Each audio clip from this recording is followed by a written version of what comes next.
नमस्कार दोस्तों, मैं शुभेंद्र सिंह चौहान आप लोगों का स्वागत करता हूं इंटरनेशनल रिलेशन के इस सेशन के अंदर, जहां पर हम लोग इंटरनेशनल रिलेशन के उन सारे टॉपिक्स के ऊपर चर्चा करेंगे जो कि यूपीएससी पॉइंट ऑफ व्यू से इंपॉर्टेंट है और पिछले वर्ष घटे हैं।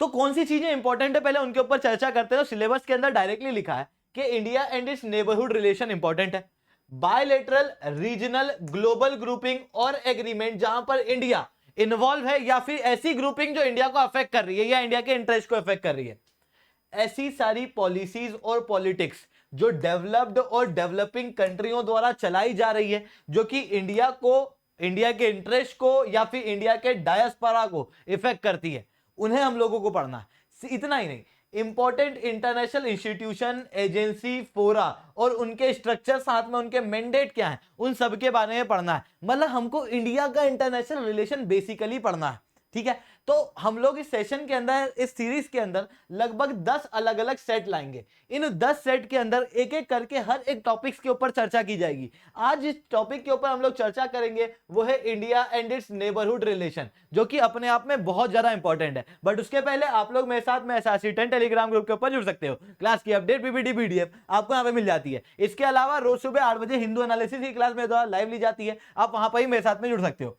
अगर आप लोगों को अनअकैडमी के ऊपर सब्सक्रिप्शन लेना, इट्स अ हाई टाइम, आप ले सकते हो। 19 मई तक ऑफर अवेलेबल है, जहां पर अनअकैडमी के सब्सक्रिप्शन के ऊपर 20% तक का डिस्काउंट है। साथ में अगर आप लोग कोड यूज करोगे SRC10 तो आपको मेरे द्वारा पर्सनली 1-on-1 मेंटरशिप मिलेगी, जहां पर मैं आपको बताऊंगा आपको क्या पढ़ना है, किस तरीके से पढ़ना है। हर एक चीज के ऊपर गाइडेंस जो है वो मेरे द्वारा दी जाएगी। साथ में CSE एश्योर भी चल रहा है। 2 साल या 2 साल से ज्यादा का सब्सक्रिप्शन अगर आप लोग लेते हो तो उसके बाद में आप लोगों को आगे की पढ़ाई फ्री ऑफ कॉस्ट कराई जाएगी। अगर आप 2 साल बाद अपने रिजल्ट से खुश नहीं होते हो तो अनअकैडमी आपके सिलेक्शन की गारंटी देता है।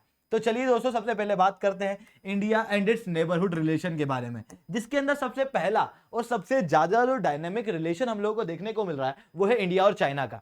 अब इंडिया और चाइना के रिलेशन की बात करूं तो इंडिया और चाइना के बीच में बॉर्डर डिस्प्यूट की बात कैसे ना हो। सबसे पहले बात करते हैं इंडिया और चाइना के बीच में बॉर्डर डिस्प्यूट के ऊपर। तो इंडिया और चाइना की जो बॉर्डर है वो लगभग 3440 किलोमीटर की है, जो 3 अलग अलग भागों के अंदर बटी हुई है। एक ये वाला क्षेत्र वेस्टर्न बॉर्डर कहलाता है, इधर वाला सेंट्रल बॉर्डर कहलाता है और इधर वाला ईस्टर्न बॉर्डर कहलाता है। ये 3 अलग अलग क्षेत्र हैं। सबसे पहले हम लोग बात करते हैं वेस्टर्न बॉर्डर के ऊपर। तो आपको मई 2020 के अंदर क्या देखने को मिला कि इंडिया और चाइना के बीच में यहाँ पर स्टैंड ऑफ हुआ था। उस स्टैंड ऑफ के बाद में 15 अलग अलग राउंड ऑफ टॉक हुई हैं, जिनके अंदर कुछ जगहों से डिसएंगेजमेंट हुआ है। ये जगह कौन सी है, सबसे पहले उनको समझो। तो अगर मैं बात करूं तो ये रीजन वहां था जहां पर स्टैंड ऑफ हुए थे इंडिया चाइना की बॉर्डर के बीच में, जहां पर पेट्रोलिंग पॉइंट 1 काराकोरम पास, दौलत बे गोल्डी वाला रीजन, वाई जंक्शन दौलत बे गोल्डी के जस्ट पास में है, जहां पर आपको पेट्रोलिंग पॉइंट 10 से लेकर 13 तक देखने को मिलेंगे। ये देप्सांग प्लेन के अंदर आ जाता है। इसके अलावा गलवान वैली, जिसे पेट्रोलिंग पॉइंट 14 कहा जाता है। इसके अलावा patrolling point 17A Gogra reason के अंदर, हॉट स्प्रिंग वाला इलाका जो है वो पेट्रोलिंग पॉइंट 15 कहलाता है। इसके अलावा गलवान वैली का नॉर्थ साइड जहां पर 4 फिंगर्स आती हैं, वहां पर भी ये डिस्प्यूट थे, ठीक है।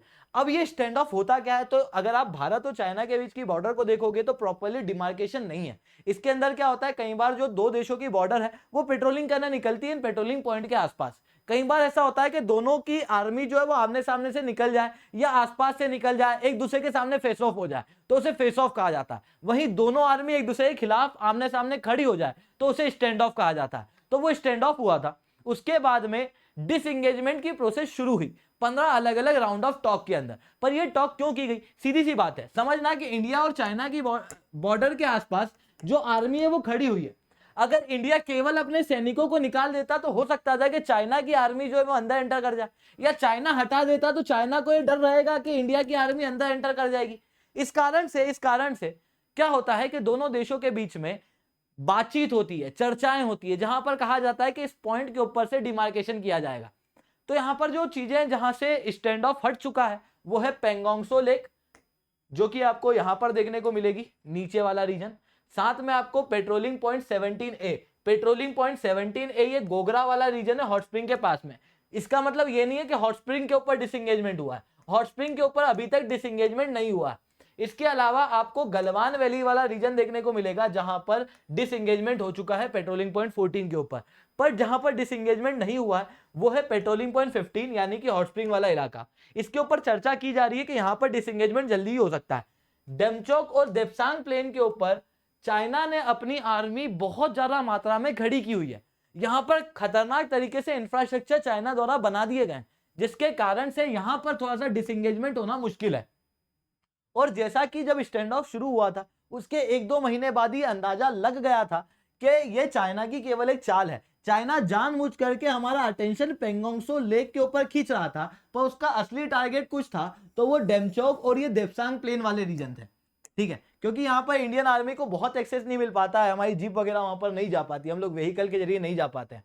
साथ में यहाँ पर ऊपर आपको सियाचिन ग्लेशियर देखने को मिलेगा, जिस सियाचिन ग्लेशियर से डायरेक्ट कनेक्टिविटी हो जाती है, जिसकी वजह से क्या होता है कि यहाँ पर जो है चाइना जो है उसके लिए काफी स्ट्रेटेजिक रीजन ये हो जाता है और चाइना चाहता था कि वाला रीजन जो है उसके ऊपर हथियार लिया जाए। तो यहाँ पर हम लोगों को अभी स्टैंड ऑफ जो है वो देखने को मिल रहा है। इसके अलावा इंडिया चाइना के बीच में कई सारी बॉर्डर टॉक्स हुई हैं, जैसे 7 सितंबर 1993 के अंदर agreement on the maintenance of peace and tranquillity agreement हुआ था। उसके बाद में 29 नवंबर 1996 के अंदर दोनों देशों ने मिलिट्री फील्ड के ऊपर आपस में कॉन्फिडेंस क्रिएट करने के लिए agreement for the confidence building measures in the military field along line of actual control, ये एग्रीमेंट किया था। इस एग्रीमेंट में जो चीजें डिसाइड हुई थी वो काफी समय से इंप्लीमेंट नहीं हो पाई। तो 2005 के अंदर 11 अप्रैल के दिन एक प्रोटोकॉल हुआ था for the implementation of confidence building measure in the military field along line of actual control. मतलब इसी चीज को इंप्लीमेंट करने के लिए प्रोटोकॉल यहां पर निर्धारित किया गया था। बाद में दोनों देशों ने डिसाइड किया कि क्यों ना हम लोग एक वर्किंग ग्रुप टाइप से बनाएं, एक वर्किंग मैकेनिज्म बनाएं, जिसके अंदर दोनों देश क्या करें, आपस में जो बॉर्डर डिस्प्यूट है उसको रिजॉल्व करने के लिए आपस में कंसल्टेशन और कोऑर्डिनेशन कर सकें। तो उसके लिए ये एग्रीमेंट किया गया था 11 जनवरी 2012 के दिन। वहीं बॉर्डर डिफेंस कोऑपरेशन 23 अक्टूबर 2013 के अंदर किया गया था। ठीक है, तो ये सारी चीजें जो है वो हम लोगों को देखने को मिल रही थी इंडिया चाइना की बॉर्डर से रिलेटेड। वहीं अभी यूएस का एक स्टैंड बहुत बड़ी मात्रा में चेंज हुआ है चाइना के साथ में। चाइना की एक पॉलिसी है जिसे कहा जाता है वन चाइना पॉलिसी, ये काफी ज्यादा खबरों के अंदर थी, तो पहले ये वन चाइना पॉलिसी को भी समझ लो। देखो क्या होता है, चाइना जो है यहाँ पर अलग अलग रीजन है। जैसे आप देखोगे तो एक तिब्बत है, तिब्बत जो है वहां पर आपको देखने को मिलेगा कि चाइना ने इसे बाद में एनेक्स किया था, तो चाइना के अंदर आप देखोगे तो तिब्बत वाला रीजन जो है वो यहाँ से अलग होना चाहता है। वहीं आप दूसरा रीजन देखोगे जिंगजियांग, जिंगजियांग वाला जो रीजन है, ये जिंगजियांग वाला रीजन आपको लद्दाख जम्मू कश्मीर के ऊपर देखने को मिलेगा, लद्दाख के ऊपर देखने को मिलेगा। यहाँ पर उइगुर मुस्लिम पॉपुलेशन है जो कहती है कि हम लोग को ईस्ट तुर्किस्तान बनाना है, तो ये लोग भी चाइना से अलग होना चाहते हैं। हांगकांग जो है वहां पर आपको विरोध देखने को मिल ही रहे थे। और वहीं आपको चौथा क्षेत्र जो देखने को मिलता है वो है फॉर्मोसा यानी कि ताइवान। और फिर आता है मेनलैंड चाइना जो सेंट्रल चाइना है, जहां पर चाइना का प्रॉपर डेवलपमेंट है, शंघाई, वुहान, वो सारे क्षेत्र यहां पर है। यहां पर चाइना ने बहुत ज्यादा डेवलपमेंट किया हुआ है। वहीं ये सारे रीजन जो है वो डिस्प्यूटेड रीजन है चाइना के अंदर, जहां पर विरोध वगैरह देखने को मिलते हैं, है ना। इवन ताइवान तो एक अलग देश के रूप में ही काम करता है। पर चाइना का कहना यह है कि we believe in one China policy, मतलब चाइना जो है उसी देश से रिलेशन रखता है जो माने कि ये सारे ही रीजन चाइना के भाग हैं, मतलब इवन ताइवान को भी चाइना का ही भाग माने। और वही चीज अमेरिका, इंडिया और कई सारे देश करते हैं। ताइवान को कभी अलग देश जो है वो कई सारे देशों द्वारा नहीं माना गया। इवन 14-15 देश ऐसे हैं जिन्होंने ताइवान को एक अलग देश कंसीडर किया है, अदरवाइज किसी ने नहीं किया है, ताकि चाइना से डिप्लोमेटिक रिलेशन रह सके। 1979 के अंदर अमेरिका ने एक एक्ट पास किया था, Taiwan relation act. Taiwan relation act के अंदर अमेरिका ने यह कहा था कि ताइवान जो है वो चाइना का पार्ट हम कंसीडर करते हैं, पर जब भी चाइना ताइवान के ऊपर अटैक करेगा उसे प्रोटेक्ट करेगा अमेरिका। हालांकि अमेरिका ने कभी उसके बाद में ऐसे कोई इच्छा दर्शाई नहीं कि वो प्रोटेक्ट करेगा। अब हुआ कुछ ऐसा कि 2016 के बाद में more of a democratic, more of a independent सरकार जो है वो देखने को मिली ताइवान के अंदर, जो कॉन्फ्लिक्ट में आई चाइना की सरकार के साथ में, जिसके बाद में चाइना जो है और ताइवान जो है इनके बीच में कॉन्फ्लिक्ट बढ़ने लगे। और चाइना जो है वो लगातार कोशिश कर रहा है, लगातार जो एयर स्पेस है ताइवान की उस रीजन के अंदर एयरक्राफ्ट भेज रहा है, साथ में जो वाटर स्पेस है, इकोनॉमिक जोन्स वगैरह है, वहां पर चाइना की जो नेवी है वो कई बार चली जाती है, तो ताइवान के ऊपर लगातार खतरा बना हुआ है। और उसी दौरान में क्या देखने को मिल रहा है कि चाइना के अगेंस्ट में आ गया अमेरिका। जब अमेरिका चाइना के अगेंस्ट में आया तो अमेरिका ने क्लियरली अपने स्टेटमेंट में यह कहा कि ताइवान के ऊपर अगर चाइना ट्रांसग्रेस करेगा तो अमेरिका विल प्रोटेक्ट ताइवान, जो वन चाइना पॉलिसी के अगेंस्ट है, ऐसा कई सारे एक्सपर्ट्स कहते हैं। वहीं अमेरिका का कहना यह है कि यह वन चाइना पॉलिसी के अगेंस्ट नहीं है। यहां पर सवाल यह उठता है कि क्या भारत वन चाइना पॉलिसी के अंदर मानता है क्या? तो भारत जो है वो वन चाइना पॉलिसी के अंदर मानता है 1949 से, बट 2010 के बाद से भारत ने इस पॉलिसी के बारे में जिक्र करना बंद कर दिया, क्योंकि उसके बाद से भारत और चाइना के बीच में जो बॉर्डर डिस्प्यूट है वो ज्यादा बढ़ने लगे थे। इसके बाद से भारत ने इस चीज को ज्यादा प्रमोट नहीं किया। इसके अलावा अभी तो वेस्टर्न बॉर्डर की हम लोग बात कर रहे थे, ईस्टर्न बॉर्डर वेस्टर्न बॉर्डर की बात कर रहे थे, अब ईस्टर्न बॉर्डर के ऊपर बात करते हैं कि ईस्टर्न बॉर्डर के अंदर क्या क्या डिस्प्यूट देखने को मिले। तो चाइना जो है वो अरुणाचल प्रदेश के ऊपर भी क्लेम करता है, ये ईस्टर्न बॉर्डर वाले रीजन का डिस्प्यूट है, जिसकी वजह से चाइना जो है वो लगातार इंफ्रास्ट्रक्चर प्रोजेक्ट अरुणाचल प्रदेश के आसपास बनाता रहता है। जैसे रिसेंटली हम लोगों को देखने को मिला है कि चाइना ने ब्रह्मपुत्र नदी के ऊपर एक हाईवे बिल्ड किया है, और यह हाईवे ब्रह्मपुत्र नदी के कैनियन के अंदर से निकाला गया है, जो अपने आप में बहुत ही मतलब एक इंजीनियरिंग मार्वल जैसा, क्योंकि ब्रह्मपुत्र नदी के जो गॉर्ज हैं वो बहुत गहरे गॉर्ज हैं। दुनिया के one of the deepest gorge के अंदर आपको ब्रह्मपुत्र के गॉर्ज देखने को मिलेंगे, और ब्रह्मपुत्र जो है वो तिब्बत से भी जाती है। अब थोड़ा सा ब्रह्मपुत्र को समझ लेते हैं पहले। ब्रह्मपुत्र जो है वो तिब्बत के अंदर चेमयांगडुंग ग्लेशियर से निकलती है। उसके बाद ये जो नदी है ये पैरेलल चलते हुए फिर भारत के अंदर एंटर कर जाती है, यांगयोब ग्लेशियर यांगयोब पास के अंदर से यहाँ पर इंडिया के अंदर एंटर करती है, जहां पर आपको नामचा बरवा करके पहाड़ भी देखने को मिलेगा। यहां पर से ये इंडिया के अंदर एंटर कर जाती है, जो कि अरुणाचल प्रदेश के क्षेत्रों में है। अब क्या हुआ कि यहां पर ये जो ब्रह्मपुत्र है, इसी ब्रह्मपुत्र नदी को यहां पर यालुंग ज़ेम्पो कहा जाता है, मतलब तिब्बत के अंदर ब्रह्मपुत्र नदी यालुंग ज़ेम्पो कहलाती है। अब इसी यालुंग ज़ेम्पो के ऊपर चाइना ने क्या किया है, एक रोड एक हाईवे कंस्ट्रक्ट किया है। यह हाईवे नेची से होते हुए मेडोंग काउंटी तक जाता है। यह नेची रीजन आपको देखने को मिलेगा, नेची रीजन के अंदर ही मेडोंग काउंटी रीजन है, ये आपस में कनेक्ट करते हैं। जिसके बाद में यह हाईवे अरुणाचल प्रदेश की बॉर्डर के बहुत करीब से जाता है, जो भारत की सॉवरेनिटी और सिक्योरिटी के ऊपर खतरा बनता है। एक चीज तो हम लोगों को यह देखने को मिल रही है। इसके अलावा आप देखोगे तो रेलवे लाइन कंस्ट्रक्ट की गई थी 2020 के अंदर चाइना द्वारा। चाइना ने 2006 में भी एक रेलवे लाइन कंस्ट्रक्ट की थी तिब्बत के रीजन के अंदर, जो कि क्युंघाई रीजन को लहासा से जोड़ती थी। यह पहले की हुई रेलवे लाइन थी। अभी एक नई रेलवे लाइन का इनॉग्रेशन किया गया है, जो कि सिचुआन से तिब्बत को जोड़ता है, जो कि नेची वगैरह से होते हुए जाता है। मतलब इंडिया के अंदर जो अरुणाचल प्रदेश है उसके बहुत क्लोज जगह से ये रेलवे लाइन जाती है। और 2006 के बाद ये दूसरी रेलवे लाइन जो है वो चाइना ने यहाँ पर स्थापित की है, जो कि चाइना की इस रेलवे लाइन के इनॉग्रेशन के बाद में भारत के ऊपर डायरेक्ट खतरा बनेगा। वहीं तीसरी एक और खबर ये देखने को मिली है कि चाइना जो है वो लगातार विलेज को कंस्ट्रक्ट कर रहा है अरुणाचल प्रदेश के अंदर 5 किलोमीटर के एरिया के अंदर। 2021 के अंदर हम लोगों को यह भी देखने को मिला है 3 विलेज जो है वो सैटेलाइट इमेज के अंदर देखने को मिले। अब इन तीनों इमेज को मिलाओगे, इन तीनों खबरों को मिलाओगे तो एक बड़ा इशू आपके सामने आएगा। ये इशू क्या है? चाइना की एक और पॉलिसी है। चाइना क्या करता है, चाइना जो भी डिस्प्यूटेड इलाके हैं उन डिस्प्यूटेड इलाकों के अंदर लगातार इंफ्रास्ट्रक्चर विलेज वगैरह क्रिएट करता है, इनको बनाता है। जब ये इंफ्रास्ट्रक्चर बनते हैं, गांव बसते हैं, वहां पर लोग रहने जाते हैं, तो उसकी वजह से चाइना को बेनिफिट होता है। चाइना को क्या बेनिफिट होता है? तो मैंने अभी बताया कि एक विलेज तो इंडिया की बॉर्डर के अंदर 5 किलोमीटर अंदर इन्होंने अरुणाचल प्रदेश के अंदर बना दिया है। अब फ्यूचर के अंदर जब भी डिस्प्यूट होता है तो उसके बाद में चाइना सीधे सीधे ये कह देगा कि यहाँ पर रेफरेंडम करा लो, यहाँ के लोगों से पूछ लो कहाँ जाना चाहते हैं। जब यहाँ पर विलेज चाइना द्वारा स्थापित किया गया है, जब चाइना के लोग यहाँ पर आके रह रहे हैं, तो सीधी सी बात है वो क्लेम के अंदर चाइना की ही भागीदारी लेंगे। पहली चीज तो ये हो जाती है। दूसरी चीज क्या होती है, जैसे दोनों आर्मी के बीच में जब भी डिस्प्यूट होता है तो क्या होता है कि ये जो विलेज वाले क्षेत्र होते हैं ना, ये विलेज वाले क्षेत्र के अंदर से चाइना की आर्मी अगर इंडिया के अंदर उत्तराखंड के अंदर ट्रांसग्रेस कर गई, ठीक है, तो जब वहां पर ट्रांसग्रेस की ना, तो वहां के गांव के लोगों ने ये बताया कि आर्मी जो है चाइना की वो ट्रांसग्रेस कर गई थी और ये पुल तोड़ के चली गई। ये हुआ था। मतलब एक इंफॉर्मेशन का स्रोत रहता है, एक जानकारी हमको पता लगती रहती है कि चाइना के लोग यहाँ पर आ गए हैं, इंडिया के लोग वहां चले गए हैं, ठीक है, ये विलेज के रीजन से होता है। तो ये जो रीजन है ये चाइना की आर्मी को इस तरीके से ही मदद कर देगा।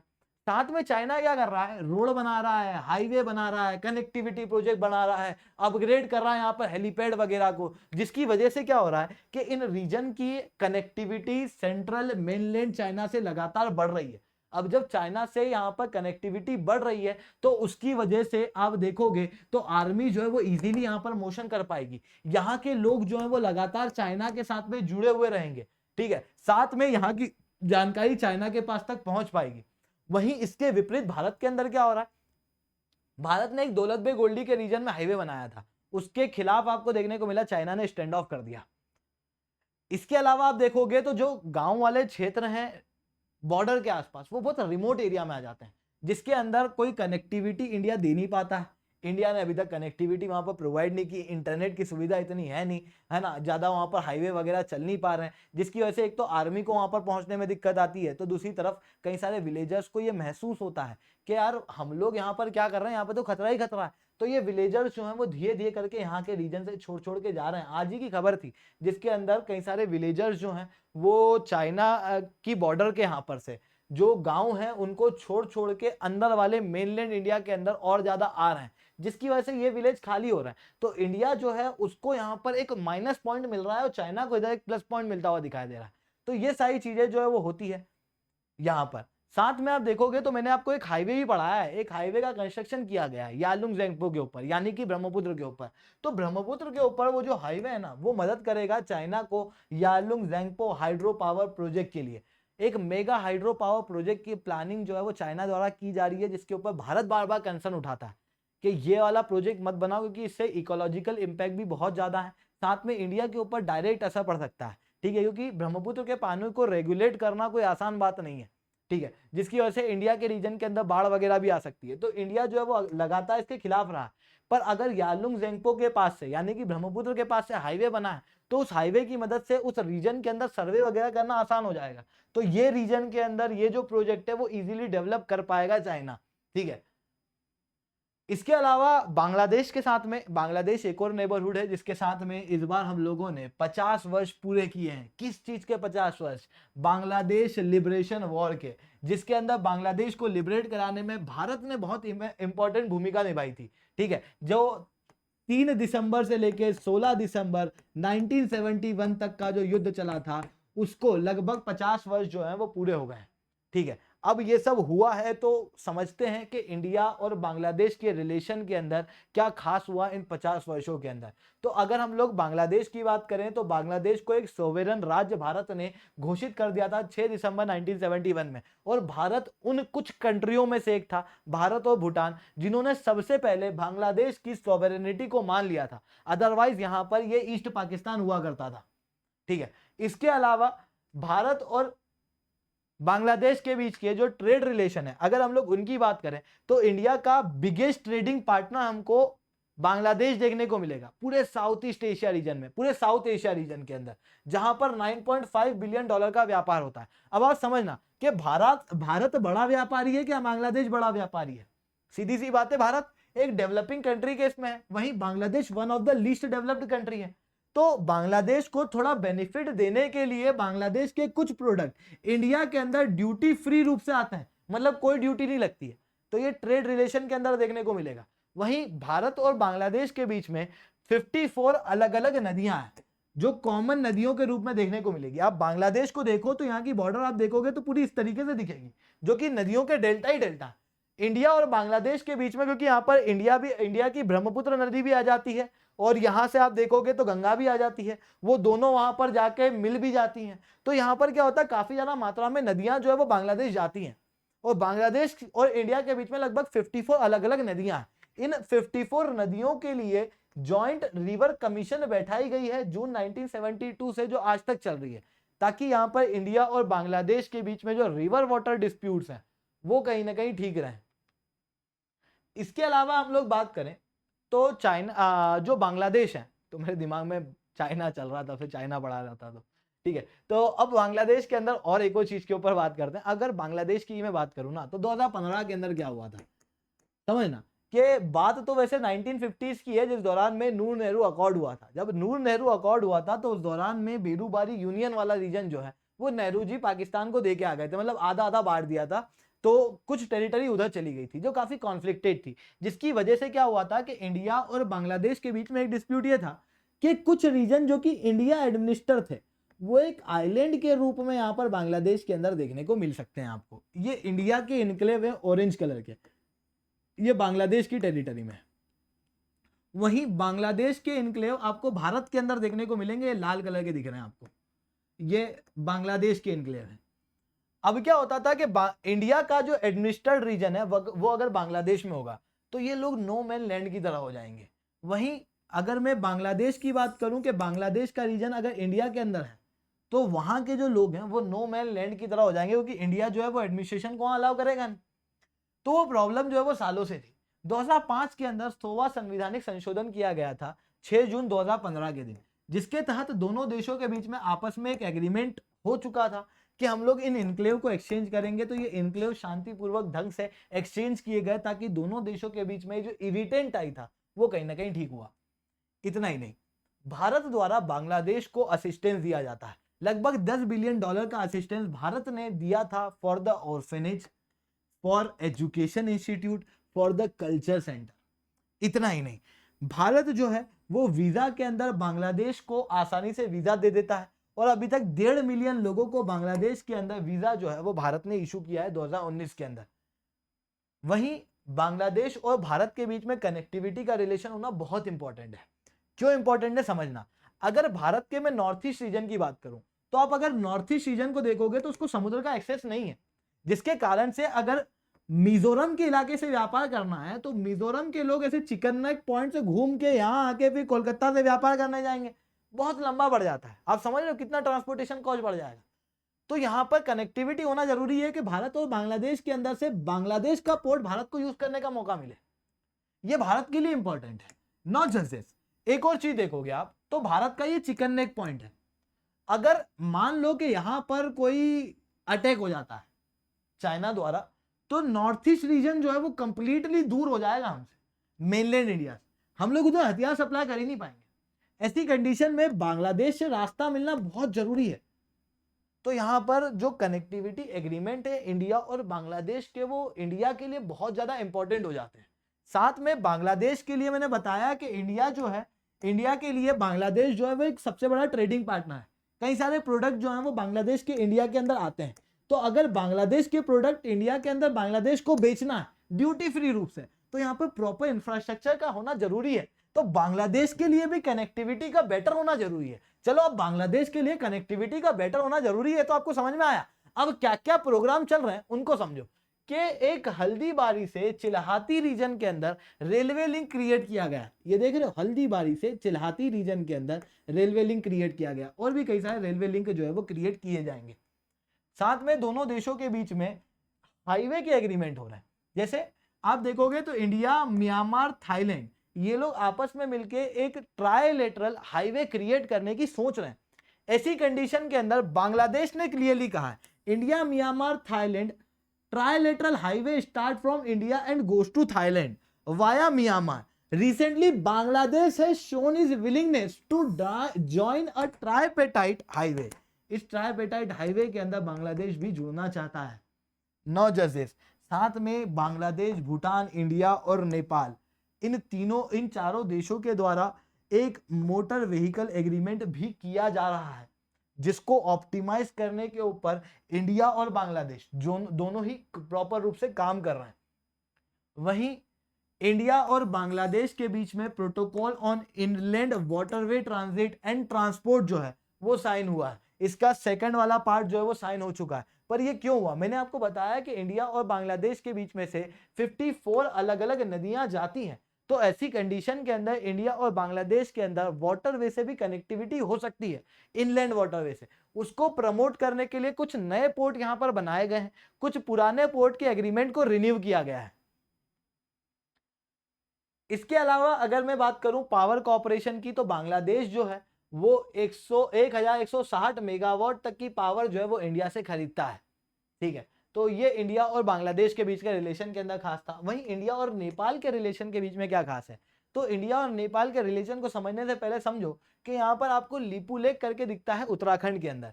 ये उत्तराखंड है, ये इधर की तरफ उत्तराखंड है, ये आपको नंदा देवी दिख रहा होगा। ठीक है, इसके नीचे आपको त्रिशूल दिखेगा, इधर आओगे तो आपको ये नेपाल दिख रहा है। ठीक है, यहाँ पर देखना कि लिपुलेख पास है। लिपुलेख पास ये वो क्षेत्र है जहां से आदमी जो है वो जा सकता है। ये हिमालय वाले क्षेत्र है। अब पहाड़ के ऊपर से चल के तो नहीं जाएंगे, मतलब नंदा देवी जैसे बड़े बड़े पर्वत है, ग्रेटर हिमालय, तो ऐसे केस में पासेस से पास जो है वो हुआ जाता है। तो कई सारे लोग जो हैं वो मानसरोवर कैलाश के अंदर जाते हैं पिलग्रिमेज के लिए, जो कि आपको चाइना के अंदर देखने को मिलता है। अब चाइना के अंदर जब कैलाश जाना होता है तो लोग जो है वो लिपुलेख से होते हुए निकलते हैं, पिलग्रिमेज के लिए बहुत इंपॉर्टेंट है। रिसेंटली भारत ने घटियागढ़ से लिपुलेख के बीच में एक रोड बनाई थी, जिसे भारत के डिफेंस मिनिस्टर राजनाथ सिंह ने इनॉग्रेट किया था। 80 किलोमीटर की ये रोड थी। ठीक है, अब ये जो रोड क्रिएट की गई, इसके ऊपर कंसर्न उठाए गए नेपाल द्वारा। पर नेपाल के क्या कंसर्न है, तो नेपाल ने थोड़े समय पहले एक मैप रिलीज किया था, जो कि काला पानी डिस्प्यूट बन गया था भारत और नेपाल के बीच में। अब ये डिस्प्यूट क्या है, डिस्प्यूट तो अंग्रेजों के समय का है। हुआ यह है कि अंग्रेजों के समय पे जो ट्रीटी ऑफ सगोली हुई थी, ट्रीटी ऑफ सगोली के अंदर यह कहा गया था कि इंडिया की बॉर्डर जो है वो काली नदी के वेस्टर्न पार्ट के अंदर होगी। मतलब काली नदी का वेस्टर्न भाग जो है वो इंडिया होगा, ईस्टर्न भाग जो है वो नेपाल होगा। अब काली नदी की आइडियोलॉजी दोनों की अलग अलग है, दोनों काली नदी को अलग अलग रूप से देखते हैं। नेपाल के अंदर यही काली नदी महाकाली कहलाती है, भारत के अंदर यही काली नदी आगे जाके शारदा बनती है, फिर सरयू बनती है, फिर आगे जाके यही नदी जो है वो घघरा नदी के अंदर जाके मिल जाती है। मतलब ये काली नदी घघरा नदी की ट्रिब्यूटरी है। अब अगर आप यहां पर देखोगे तो जो महाकाली नदी है, उस महाकाली नदी का जो ओरिजिन है वो नेपाल मानता है लिपियाधुरा से। यहाँ पर लिपियाधुरा से ये मानता है, और नेपाल का कहना ये कि इसका वेस्टर्न वाला भाग पूरा, ईस्टर्न वाला भाग पूरा मेरा है। मतलब ये जो ट्रायंगल रीजन है वो भी नेपाल जो है वो अपना कहता है। वहीं भारत का कहना यह है कि ये जो काली नदी है वो कालापानी गांव से निकली है। ये कालापानी गांव देख रहे हो ना, तो इंडिया का कहना यह है कि काली नदी यहां से है, और वेस्टर्न वाला भाग, ये वाला भाग जो है वो नेपाल का है। तो इतना रीजन जो है, ये वाला ब्लू वाला रीजन, ये डिस्प्यूटेड हो गया है इंडिया और नेपाल के बीच में। अब केवल इतने रीजन के लिए क्यों लड़ रहे हैं, क्योंकि ये बहुत स्ट्रेटेजिक है। क्योंकि यहाँ पर लिपुलेख पास है, और इस लिपुलेख पास से ही ट्रांजिट किया जाता है भारत द्वारा तिब्बत के अंदर, और कैलाश वगैरह के अंदर पिलग्रिम के लिए भी जाया जाता है। ठीक है, तो इस कारण से नेपाल ने, जब हम लोगों ने यहाँ पर रोड बनाया, तो नेपाल ने यहाँ पर अपने कंसर्न जो है वो शो किए हैं, जिसके कारण से वही डिस्प्यूट जो है वो वापस से देखने को मिला है। इसके अलावा इंडिया श्रीलंका के बीच में क्या क्या देखने को मिला है, तो इंडिया श्रीलंका के बीच में आपको याद होगा तो श्रीलंका जो है वो अभी कंप्लीटली इकोनॉमिक क्राइसिस के अंदर है, जिस दौरान में भारत ने इकोनॉमिक क्राइसिस के अंदर श्रीलंका की बार बार मदद करने की कोशिश की है, जिसके अंदर भारत ने $500 मिलियन का क्रेडिट लाइन साइन किया था फरवरी के अंदर, ताकि श्रीलंका के अंदर फ्यूल पहुंच सके। श्रीलंका के अंदर $1 बिलियन का क्रेडिट लाइन दिया था भारत ने, ताकि जो असेंशियल इंपोर्ट है वो श्रीलंका कर सके। पर ये सब क्यों करना है, क्योंकि श्रीलंका के अंदर फॉरेक्स रिजर्व डिप्लीट हो चुके हैं। जब श्रीलंका के अंदर फॉरेक्स रिजर्व डिप्लीट हो चुके हैं तो वहां पर जो असेंशियल प्रोडक्ट्स हैं वो चीजें वो इंपोर्ट नहीं कर पा रहा। अभी तक श्रीलंका सब कुछ इंपोर्ट करता था, पर अब उस इंपोर्ट का पेमेंट नहीं कर पा रहा है। इस कारण से भारत जो है वो श्रीलंका की मदद कर रहा है। नॉट जस्ट दिस, भारत ने श्रीलंका को लोन दिया था, उस लोन के अंदर से भी $400 मिलियन का पेमेंट डेफरल जो है वो अलाउ कर दिया है भारत की आरबीआई ने श्रीलंका को। इतना ही नहीं, श्रीलंका के अंदर ये क्राइसिस आने के पीछे एक बड़ा कारण ये भी है कि श्रीलंका के अंदर रातों रात ऑर्गेनिक फार्मिंग को इंप्लीमेंट किया गया, बहुत तेजी से इंप्लीमेंट किया गया। केमिकल फर्टिलाइजर्स को मना कर दिया गया था, जिसके कारण से वहां की खेती जो है वो बर्बाद हो गई थी, जिसके कारण से ये इकोनॉमिक क्राइसिस जो है वो और बढ़ गया, क्योंकि इंपोर्ट और ज्यादा करने पड़ गए। टूरिज्म भी एक बड़ा कारण था, क्योंकि श्रीलंका की इकोनॉमी टूरिज्म से चलती है। 2019 के अंदर श्रीलंका के अंदर ईस्टर अटैक देखने को मिले थे। जब ईस्टर अटैक हुए थे तो वहां पर जो टूरिस्ट हैं वो जाने से डर रहे थे। वहीं 2020 के अंदर कोविड-19 आने की वजह से और ज्यादा यहाँ पर हम लोगों को क्या देखने को मिला कि टूरिस्ट सेक्टर जो है वो डाउनफॉल में गया। ये सारी चीजें जो है वो श्रीलंका के अंदर हो रही थी, जिसकी वजह से श्रीलंका की इकोनॉमी डाउन गई है। अभी आप महसूस करना, अभी आप फील करना कि अभी मौसम कौन सा आ रहा है, बारिश का। जब बारिश का मौसम आ रहा है तो चावल की खेती होती है, श्रीलंका के अंदर भी होती है। श्रीलंका के अंदर हालांकि खेती पहले हो जाती है क्योंकि श्रीलंका के अंदर बारिश पहले होती है। जब श्रीलंका के अंदर बारिश पहले होती है तो श्रीलंका के लिए ये खेती बहुत इंपॉर्टेंट है, क्योंकि ये फसल जो है वो फूड सिक्योरिटी को मेंटेन करेगी श्रीलंका के लिए। पर श्रीलंका के अंदर केमिकल फर्टिलाइजर तो नहीं है, श्रीलंका को केमिकल फर्टिलाइजर की जरूरत है, और भारत ने ये अश्योर किया है कि भारत जो है वो श्रीलंका को केमिकल फर्टिलाइजर देगा। तो इस तरीके से भारत जो है वो श्रीलंका के साथ में कोऑपरेट कर रहा है। वहीं कुछ इरिटेंट टाई भी हम लोगों को इंडिया और श्रीलंका के बीच में देखने को मिले। कौन कौन से इरिटेंट टाई देखने को मिले? एक तो हमको मछुआरे का इशू देखने को मिला है। बार बार भारत के फिशरमैन को श्रीलंका द्वारा पकड़ के ले जाया जाता है। हालांकि इसके अंदर केवल श्रीलंका की ही गलती नहीं है, कई बार भारतीय फिशरमैन जो है वो अपने इकोनॉमिक जोन को क्रॉस कर जाते हैं और उधर चल जाते हैं। अब भारतीय फिशरमैन जो है वो नॉर्मल तरीके की फिशिंग नहीं करते, वो ट्रॉलर का प्रयोग करते हैं, जिसके अंदर बड़ा सा जाला जो है वो फेंका जाता है और मछलियों को पकड़ा जाता है। जब मछलियों को पकड़ा जाता है बड़े से जाले के अंदर, तो अपने क्षेत्रों की मछलियां जो है वो लगभग खत्म हो चुकी है इन रीजन के अंदर। और वैसे भी ये पथरीले इलाके हैं तो यहाँ पर इतनी मछलियां मिलती नहीं थी। अच्छी मछलियां जो है वो उधर की तरफ मिलती थी, तो उनको पकड़ने के लिए हम लोग उधर चले जाते हैं। कई बार हमारे जो मछुआरे हैं वो उधर चले जाते हैं। अब अगर आप ये नॉर्दर्न रीजन देखोगे तो ये जाफना वाला रीजन है, जहां पर नॉर्दर्न रीजन में भी तमिल रहते हैं, यहाँ पे भी तमिल, मतलब एथनिक ग्रुप दोनों का सेम है, दोनों ही प्रकार के लोगों का एथनिक ग्रुप सेम है, दोनों ही तमिल है। और ये तमिल जो है वो कहीं ना कहीं इंडियन ओरिजिन के ही है, क्योंकि अंग्रेजों के समय पे इन्हीं को यहाँ पर ले जाया गया। तो ये सारी चीजें तो थी, पर क्या हुआ कि ये जब यहाँ के तमिल, इंडिया के तमिल इस साइड जाते हैं तो श्रीलंका के एडमिनिस्ट्रेशन को प्रॉब्लम होती है। क्यों? क्योंकि जब श्रीलंका के अंदर सिविल वॉर हुआ था तमिल लोगों का और सिन्हाला लोगों का, तो उस दौरान में सब माना जा रहा था सिन्हाला द्वारा कि इंडिया के जो तमिलनाडु के फिशरमैन है वो कई बार यहां पर स्पॉट किए गए और वो इन तमिलों की मदद करते हुए पाए गए, जिसके कारण से वो लोग अगेंस्ट में एक्शन लेते हैं। नॉट जस्ट दिस, यहां पर क्या है कि ये जो नॉर्दर्न जाफना वाला रीजन है, इनके लिए मछली पकड़ने के अलावा ज्यादा कोई बहुत एक्टिविटी है नहीं, क्योंकि तमिलों को वहां पर प्रताड़ित किया जाता है श्रीलंका के अंदर। ठीक है, वहां पर वो माइनॉरिटी के रूप में, ऐसी कंडीशन में मछलियां जो है वो उनके लिए बहुत इंपॉर्टेंट है। बट जब भारत के मछुआरे वहां पर जाते हैं और ट्रोलर से मछली पकड़ते हैं, जबकि वो बैन है उधर की तरफ, मना की हुई है, तो वो ट्रोलर से मछली पकड़ते हैं, तो उसकी वजह से भी यहाँ पर कॉन्फ्लिक्ट जो है वो देखने को मिलता है। हालांकि दोनों देशों के बीच में इसके ऊपर कुछ रिजोल्यूशन करने की कोशिश की गई थी, बट उसके पहले ही यहाँ पर क्या हुआ था कि सिविल वॉर जो है वो देखने, इकोनॉमिक क्राइसिस जो है वो श्रीलंका के अंदर देखने को मिल गया। साथ में इंडिया को अलाउ किया गया है श्रीलंका के अंदर त्रिंकोमली जो टैंक रिजर्व है, जो टैंक है ना वहां पर ऑयल टैंक्स, उनको डेवलप करने के लिए। ठीक है, तो उसकी भी मंजूरी जो है वो भारत को श्रीलंका ने दे दी थी। ये कुछ अच्छे रिलेशन इंडिया और श्रीलंका के अंदर इस बार देखने को मिले हैं। इस बार श्रीलंका जो है वो इंडिया के क्लोज होता हुआ दिखाई दिया है, जबकि श्रीलंका के अंदर जो राजपक्सा सरकार है वो अभी तक मानी जाती थी कि it is a pro China, पर धीरे धीरे करके वो इंडिया की तरफ टिल्ट होते हुए दिखाई दे रही है। तो दोस्तों आज के लिए इतना ही रखते हैं। लेक्चर अच्छा लगा हो तो लाइक करो, लेक्चर बहुत अच्छा लगा हो तो नीचे SRC10 कमेंट करो। अगर आप लोगों को अनअकैडमी के ऊपर सब्सक्रिप्शन लेना है तो आप लोग कोड यूज कर सकते हो SRC10, क्योंकि अनअकैडमी की दुनिया में दोस्तों मैं SRC10 नाम से जाना जाता हूँ। अगर आप लोग कोड यूज करते हो SRC10 कहीं पर भी तो दोस्तों दिल मेरा भी धड़कता है। इतना ही नहीं, अगर आप लोगों ने चैनल को सब्सक्राइब नहीं किया है तो जल्दी से सब्सक्राइब करो। अभी बहुत अच्छे ऑफर अनअकैडमी के ऊपर चल रहे हैं, जहां पर 20% तक का डिस्काउंट आपको 19 तारीख तक मिल रहा है विद द कोड SRC10। और अगर आप लोग SRC10 कोड का प्रयोग करोगे तो आप लोगों को मेरे द्वारा पर्सनली 1-on-1 मेंटरशिप मिलेगी। सवाल उठता है सर ये सब्सक्रिप्शन क्यों लें, या फिर अनअकैडमी को हम लोग सब्सक्राइब क्यों करें, हम लोग यूट्यूब पे फ्री में भी तो पढ़ सकते हैं। यूट्यूब के अंदर कोर्स जो है वो स्ट्रक्चर नहीं मिलता है, it is more of unstructured courses आपको देखने को मिलते हैं। अनअकैडमी के अंदर स्ट्रक्चर्ड कोर्सेज मिलते हैं।